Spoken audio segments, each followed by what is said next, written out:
Assalamu alaikum everyone. Today we are going to discuss micro skills, and in that micro skills we'll be discussing about explanation skill.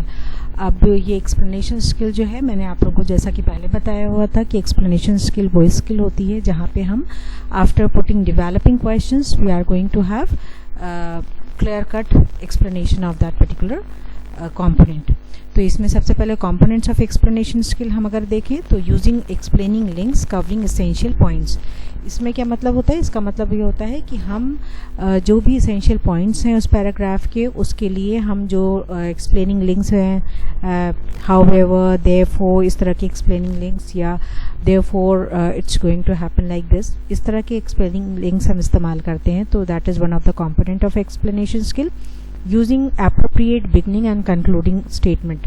अब using appropriate beginning and concluding statement का मतलब होता है कि जो शुरुआत करें वो प्रॉपर होनी चाहिए, और जब आप अपना लेसन ख़त्म कर रहे हो तो वहाँ पे भी आप सही से अपने लेसन को एंड अप करें. क्लैरिटी इन स्टेटमेंट का मतलब होता है आपके जो स्टेटमेंट्स हों वो बहुत क्लियर होने चाहिए, उसमें कहीं भी फ्लॉ नहीं होना चाहिए. उसके बाद है आपका प्रॉपर सीक्वेंसिंग. यानी प्रॉपर सीक्वेंस का मतलब होता है कि एक के बाद एक जो चीज़ें आनी हैं. अब अगर for example you are explaining photosynthesis, तो उसमें सबसे पहले आप वाटर की बात करेंगे, आप लाइट की बात करेंगे, तो एक सीक्वेंस होना चाहिए. फोटोसिंथेसिस में chlorophyll will be coming for the as a last component, तो and most important one as well. तो उसको वो सीक्वेंस भी हमें सही से बरकरार रखना है. उसके सिवा फ्लुएंसी इन लैंग्वेज, यानी जब आप अपना एक्सप्लेनेशन दे रहे हो तो प्रॉपर फ्लुएंट होना चाहिए, प्रॉपरली फ्लुएंट होना चाहिए वो एक्सप्लेनेशन. उसमें ब्रेक्स बहुत ज़्यादा ब्रेक डाउन नहीं होना चाहिए. फिर कंटिन्यूटी इन स्टेटमेंट्स, यानी कि एक के बाद एक जो आप स्टेटमेंट्स इस्तेमाल कर रहे हैं वो सही होने चाहिए, उसमें कंटिन्यूशन कहीं ना कहीं होना चाहिए. लैक ऑफ इररिलेवेंट स्टेटमेंट्स, यानी इररिलेवेंट स्टेटमेंट्स जो हैं उनको हमें नहीं इस्तेमाल करना है. प्रॉपर यूज़ ऑफ वोकैबलरी, अच्छी वोकैबलरी का इस्तेमाल करके एक्सप्लेनेशन लिंक्स वो स्किल को हमें एलाबोरेट करना है. और डिज़ायरेबल प्रेजेंटेशन, यानी जिस तरह से एक एक्सपेक्ट किया जाता है कि टीचर्स अपना प्रेजेंटेशन देंगे उस हिसाब से प्रेजेंटेशन हो. इसको हिंदी में व्याख्या कौशल भी कहते हैं. और इसमें जो सबसे पहला कंपोनेंट अगर हिंदी में हम बात करें तो विचारों या कथनों को परस्पर जोड़ने वाले शब्द मुहावरों का समुचित प्रयोग, फिर स्पष्ट प्रारंभिक कथन का प्रयोग, फिर निष्कर्षात्मक वक्तव्य का प्रयोग, भाषा में धारा प्रवाह, ये जो इसको फ्लुएंसी इन लैंग्वेज बोला हमने. फिर क्लैरिटी इन स्टेटमेंट्स का मतलब होगा हिंदी में उसको आप लिखेंगे जो वक्तव्य है सही, उसके लिए कथनों में तारतम्य, उपयुक्त शब्दों एवं मुहावरों का प्रयोग, और असंबद्ध कथनों का अभाव, और छात्रों की समझ को परीक्षण के लिए बीच बीच में प्रश्न करना. वो बीच में प्रश्न आप कब करते हैं? After giving your explanation. तो इसको आप जो है हिंदी में इस तरह से लिखेंगे. और इसके बाद फिर आप स्क्रीन पे अगर आप देखें तो आपको दिखाई देगा प्रेजेंटेशन. जो आप लेसन प्लान बनाएंगे उसमें आपको सीधे प्रेजेंटेशन बनाना है. जब माइक्रो स्किल की हम बात कर रहे हैं तो जब आप माइक्रो स्किल की लेसन प्लान बनाएंगे तो इसमें आपने सबसे पहले देखा कि जैसे हमारा ऊपर का प्रेजेंटेशन जब बनाते वक्त हमारा डेट, डे और सब सब्जेक्ट वगैरह हम लिखते हैं. उसके बाद एक्सप्लेनेशन स्किल हमने लिखा हुआ है, कंपोनेंट्स डाले हुए हैं. उसके बाद हम प्रेजेंटेशन डाल करके और उसके बाद हमारा जो है एक टेबल हम बनाएंगे जिसमें हम पहले टीचिंग पॉइंट्स लिखेंगे.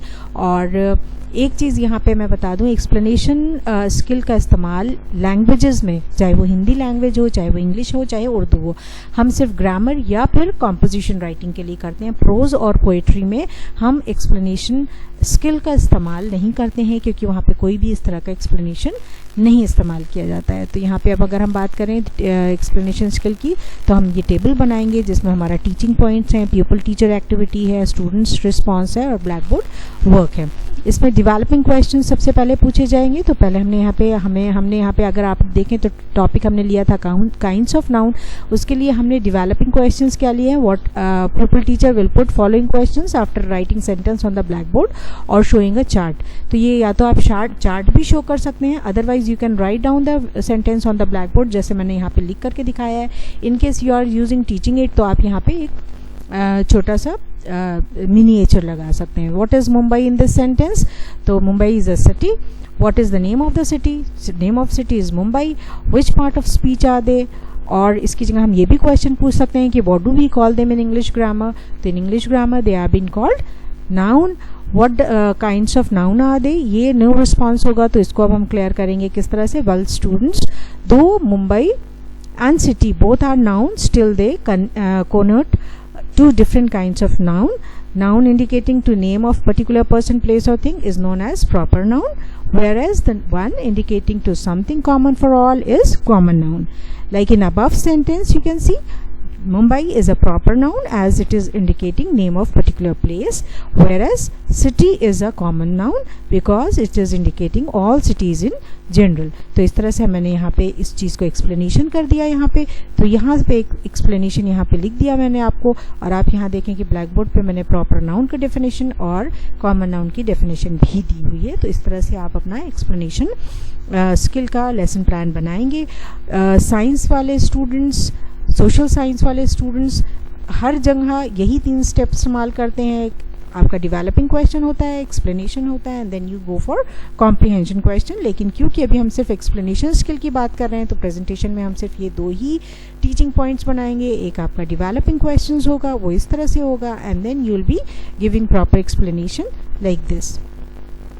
तो this way you are going to make your lesson plan for explanation skill. Thank you very much.